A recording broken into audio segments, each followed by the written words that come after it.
Should we record? Will do.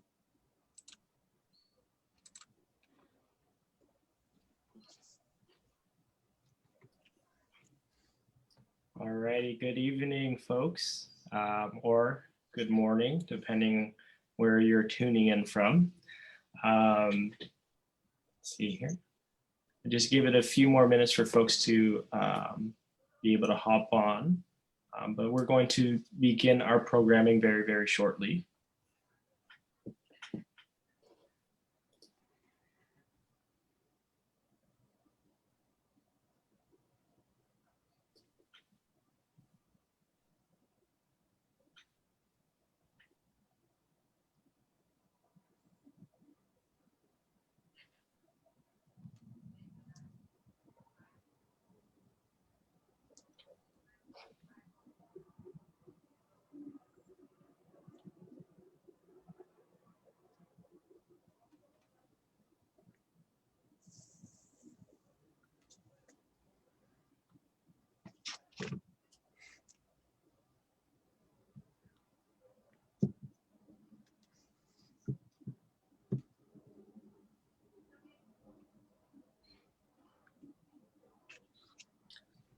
All right, let's go ahead and get started. Yeah. First and foremost, I would like to pay my respects to the Buddha, the Dhamma, the Sangha, and all learnables that are present during this time. Greetings, everybody. My name is Prince Sungwon from Seattle, Washington, and I am a former Buddhist monk, and I am one of the hosts for this evening's program, weekly Dhamma discussion, Q&A. And I'll let my co-host introduce herself as well as the first question for our panelists today. All right. Thank you, Prince. So thank you. I would like to give my highest respect to the Triple Gem, the Buddha, the Dhamma, and the Sangha, and my respect to Venerable Soktivi. So we have a first question. Some people say Buddhism is not a religion, but more of a philosophy. Can you further expound this? Well, there are so many theories that people used to regard Buddhism in different ways, in different perspectives. But according to what I have studied, researched, and been experienced along the path of Buddhism, I can give some different answers. Well, if we refer Buddhism as an organization or a community, then people may call Buddhism as part of religion. Sometimes people call it like there are some great world religions like Islam, Christianity, Buddhism, Hinduism. That way people can refer to Buddhism as a religion.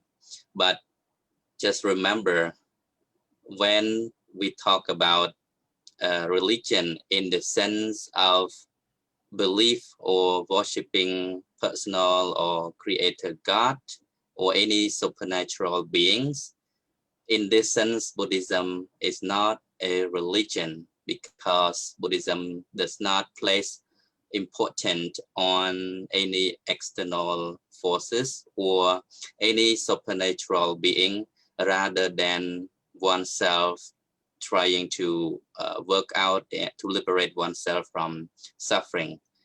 And that is the basic theory why Buddhism is not called religion, because we do not depend on gods to liberate us from suffering.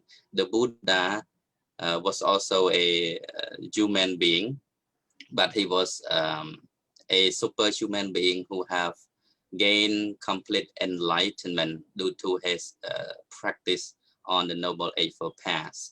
Therefore, he expounded that one is one's own refuge. One should work out for one's own deliverance. No one else can liberate us rather than oneself.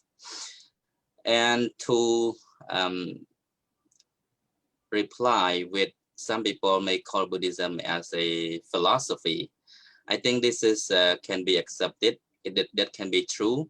Buddhism can be called as a philosophy. When we talk about this philosophy, we refer to a branch of knowledge which deals with moral characters, building personal growth, and also a guiding principle to live a happy life, a harmonious life, and that we can call Buddhism as a philosophy. That is why in some Buddhist university where I have attended, we have this specific subject as a Buddhist philosophy. So with this regard, Buddhism can be called as a philosophy. On the other hand, many well-known scholars like Bhikkhu Buddhi, an American monk, Ray Davids, who was very profound in the knowledge of Buddhism, as well as who are well versed in the Pali canon, the Tripitakas of the Buddhist texts. They regard Buddhism as a way of life, and I truly believe it because I've been as a monk for over 20 years, and I truly experienced the joy by living a life of monk, which is very simple, quiet, yet very happy and peaceful. So people who enjoy and experience the part of Buddhism way of life, they seems to regard Buddhism as a way of life because that's how one should live one's life. In order to be to live in society peacefully and harmoniously, one needs some guidance, which is basically rooted with moral behavior, training mind, training physical and verbal action to be refrained from unwholesome, evil deeds. And Buddhism answers all those questions. In short, Buddhism mainly emphasizes on three phrases: not to do any evil, to do good, and to purify one's mind. And in this way, we can see that this is a life of meaning when we truly live along the way of the Buddhist teaching. So with this regard, we see that Buddhism is a way of life in which when we undertake and practice will finally lead us to liberation, and for the present moment we enjoy peace and happiness amongst ourselves, family, and the world at large. Thank you. Thank you. Prince, would you like to add something else? Yeah, I think I just would like to say how Verbal TV kind of explained a little bit more in depth on how I guess the viewpoint of of many people, those Buddhists and also non-Buddhists, their ideas of what Buddhism really is, whether it's a philosophy or a religion and a lifestyle. And what Venerable TV has explained to us here is that though many people can say that it's a philosophy or don't say that it's philosophy, in some ways, shape or form, Buddhism is a philosophy. Moreover, I think, as Verbal TV explained, Buddhism is more of a lifestyle, which is something that I found to agree upon as well. And it kind of correlates to a further question that we'll ask later on today. But really just great explanation. Thank you, Venerable TV, for your knowledge. I would like to ask another question from our audience, which is some folks are wondering that there are so many variations of Buddhism where sometimes it can get overwhelming. Where can one start when first learning Buddhism? Where is a really good start point to learn about Buddhism? Well, that's very good and interesting question. of course, if we search about the world Buddhism today, we can see different sects and schools of Buddhism. In the Buddha's time, there were no such different schools of Buddhism. Buddhism is only one. Buddhism is the teaching of the Buddha, the exhortation, advice, lessons, which is taught by the Buddha. And there were no differentiation between schools or whatever. But today, since Buddhism has long been spread around the world, so people take into different tradition according to their culture. So people practice Buddhism in various ways based basically on their cultural and traditional root as well. That's why it is being mixed, not a very pure form of Buddhism like in the time of the Buddha.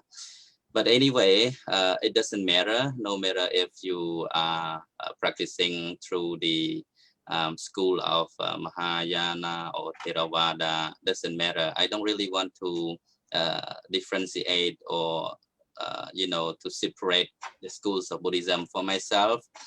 Because the Buddha's teaching is the Buddha's teaching, and it mainly focuses on the same thing. Even you live in different country, you speak different language, you have different culture, but the essence of the Buddha's teaching remain the same, which are in summary, the Four Noble Truths, the Noble Eightfold Paths, the theory of cause and effect, karma and phala, the theory of the law of causation, dependent origination or dependent genesis, paticca samuppada, or maybe the theory of patthana, or 5 aggregates and 3 common characteristics, samanya lakkhana. So these are the same thing which is taught in every school of Buddhism, because this is the true teaching, the essential teaching of Buddhism. So no matter what kind of tradition or where you come from or which schools you follow, but the essential teaching of Buddhism are the same. You should practice anything concerning with that, which you have already mentioned. And basically, just like I have already raised with the first question, that the Buddha's teaching can be summarized in just 3 words: not doing any bad, to perform only good, and to purify one's mind. And I think that's how one should start learning Buddhism, from trying to refrain, abandon, get rid of unwholesome, evil, wicked minds that you already have, and trying to perform more good deeds on a daily basis, and then try to purify your.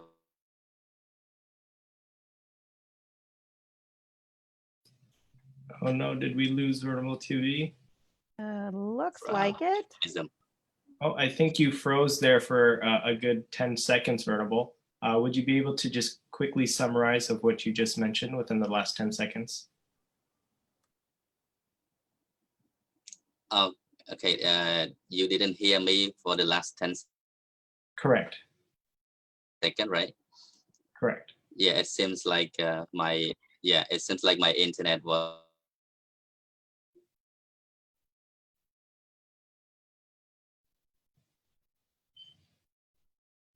No, I think learning Buddhism. Once you start learning Buddhism in the 3 phrases, start from avoiding any evil, unwholesome, bad action, and try to do good, also to purify one's mind on the daily basis. And that's how one should start with Buddhism. Thank you, Venerable. And I want to just add on a little bit, because I think the question could also be a little bit vague, as well as where can one start learning first about Buddhism. And Venerable has already mentioned the great 3 phrases of not doing any evil, to purify one's mind, and to continue on and practice good deeds.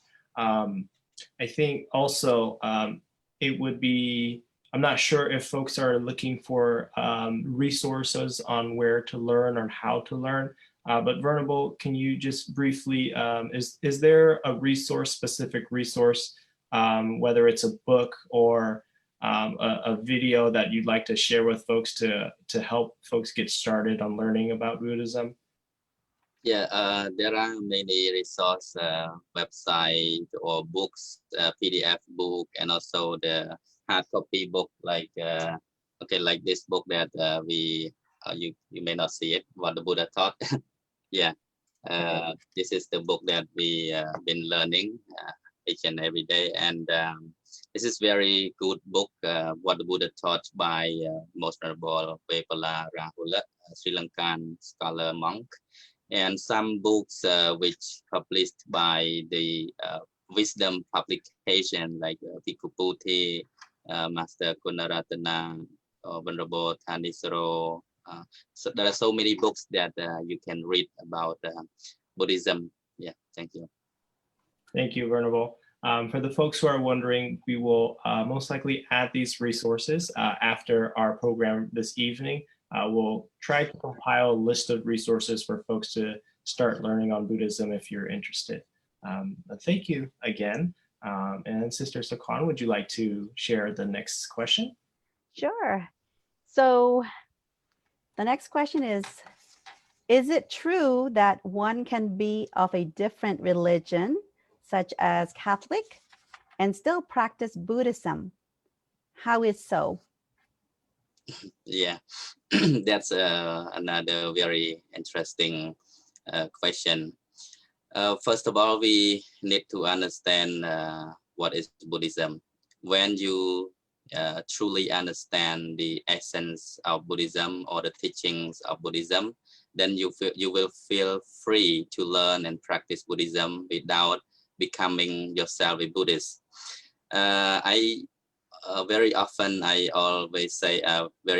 say to my friends who are foreigners and who are not Buddhists, I said, you don't need to be Buddhist in order to learn and practice Buddhism, because the practice, the teaching, the basic teaching of Buddhism, mainly focusing on how to train oneself to live with moral conduct, ethical code of conduct, to live with a harmony with society, and to refrain from all evil deeds and to do all good, to develop some good quality like metta, loving kindness, appreciative joy, compassion, equanimity, love and care, So this is some basic practice of Buddhism. So you don't need to ask whether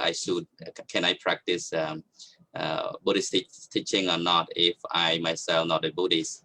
So because this is the basic moral code of conduct for human beings, people should practice those good quality in order to be happy for themselves and also for the happiness of many in the world.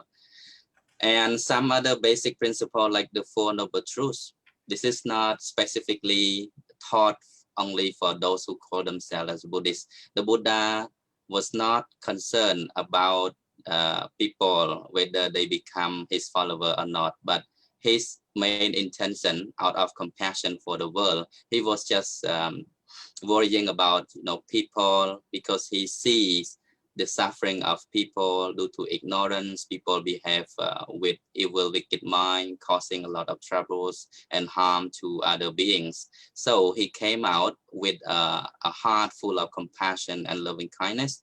He taught the Dhamma, which leads to peace and harmony of one and many others for the world. So with that regard, the Buddha was not caring either you become a Buddhist or not, but all he wanted was just to enlighten, giving you the path to liberation, to truly liberate yourself from the cycle of suffering. So with this explanation, you can understand exactly that doesn't matter who you are, doesn't matter where you come from, doesn't matter what language you speak or what culture you have. The important thing is how you can live your life happily. If that teaching can give you the essence of life, can give you the meaning of life with, you know, full of love and happiness and harmony for yourself and for your family, then you should practice that. And that point was mentioned in the Kalama Sutta when the Buddha taught to the people of the Kalama. The Buddha said, whatever I taught, you don't just believe everything. And even the hearsay, the rumor, you know, any traditional belief that has been handed down from one generation to another, if it does not lead to good, if it leads to harm and problem, disturbances to society, then you should avoid it. But for some practice which are good, some theory which leads to you know, which are beneficial for oneself and for others, which are not harmful for oneself and for others, then you should practice that, undertake that. So this is has nothing to do with religion, with faith, with you know, either it is Buddhist or Christian or Catholic. If those teachings can lead you to goodness, to peace and harmony, then practice that. And that is the teaching of the Buddha from the Kalama Sutta. Okay, thank you. We have this question that was from last week, and so I thought I'd bring it up. It's probably, it's a phrase, what's lover kindness, is from the audience, Meta Sophie. I think it could have been my pronunciation. Loving kindness could maybe sounded like lover kindness. So I apologize on that. However, it's a great question. So thank you, Meta. So could you expound a little bit about Metta, a little bit, Venerable, and then we'll finish off from here because our time's almost up. Thank you. Yeah, that's exactly the Pali term metta. Yeah, metta in English translation. There are a few translations. Usually we see loving kindness, loving friendliness, goodwill, benevolent thought. You know, what else? You know, like the universal love or boundless love, the love, unconditional love for others without any expectation in return, just like a mother's love towards her only child, which is very pure and boundless, limitless, and with no any trick inside of it. A mother's love is pure for her child. She can protect her child with her own life. So also people should practice and radiate loving kindness toward all beings without any discrimination, race, religion, or human being or non-human being. So there are many sutta that the Buddha expounded in relation with how one should develop metta, like in the Metta Sutta or Karaniya Metta Sutta. The Buddha expounded very detailed. One should spread loving kindness towards all 10 directions, toward all beings, human beings, non-human beings, insects, animals, you know, deva, and all people, even those you hate them or you call themselves, you call as your enemy, that you should also spread and radiate your loving kindness. So this metta or loving kindness is the most powerful weapon to eradicate the destructive weapon of anger. When people have anger, a mind of hatred, that can kill the whole world, you know. So metta is the antidote to get rid of this destructive weapon called anger or ill will. And I think that's pretty much I can tell about metta or loving kindness. Thank you. I think our time is up. Prince? Yes, Anything? thank you, Venerable, and thank you, Sister Sakan. Just to kind of overview of today's program, first and foremost, I would like to thank Venerable TV for your time and your energy, for sharing your skills, your knowledge on Buddhism and the questions that were asked today. Also, thank you to the audience for asking these questions.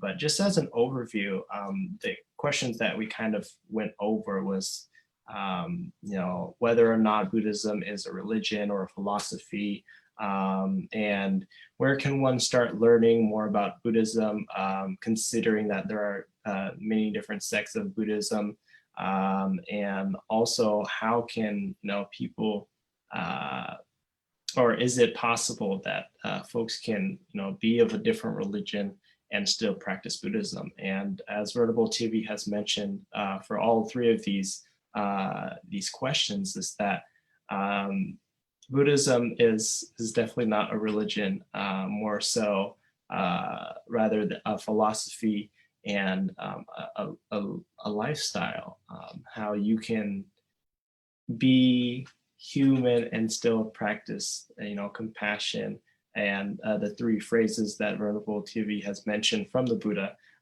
is to prevent yourself from any evil actions, continue to do good deeds, and purify your mind. And that's really where we can all start on how to start learning about Buddhism, considering all the different sectors of Buddhism. And as Venerable TV has mentioned, the Buddhist teaching is the Buddhist teaching. Whether different sectors of the Buddhist teaching, the Buddhist teaching is simply his teaching. As we wrapped up, Venerable TV has also mentioned that it's definitely possible to be a person of a different faith or a different religion and still practice Buddhism, because Buddhism is more so for humans to become more compassionate and live a happy and well life. So it doesn't necessarily mean you have to be Buddhist to practice Buddhism. You can definitely be from a person of different beliefs or a different religion to still practice Buddhism. So thank you, Venerable, again, for your thoughtfulness and your knowledge on Buddhism. And for the folks that are still watching, we just like to, as a reminder, that this program is every Sunday at 7 p.m. Seattle time. So if you're tuning in from a different country, please try to calculate the different hours of what that may be for your time. But it is 7 p.m. Seattle time every Sunday, where we answer questions from the audience on Buddhism. So in the future, if you'd like to be featured in this program, or you have a question for Venerable TV, or just on Buddhism, feel free to message us on our Facebook page, Dhamma Life. We have a Google's form we'd like to ask for you to fill out if you have any questions. These questions will get to us, and we'll try to answer those questions on our program here every Sunday. Again, we may not be able to answer your question immediately, so we apologize for that, but we do have lots of questions, so I would like to ask for your patience and understanding as we try to get through all of those questions. But once again, I would like to thank everybody for viewing, and also thank Venerable TV and Sister Sakon for your time this evening. Please join us again for our following program Sunday evening at 7 p.m. Thank you. Thank you.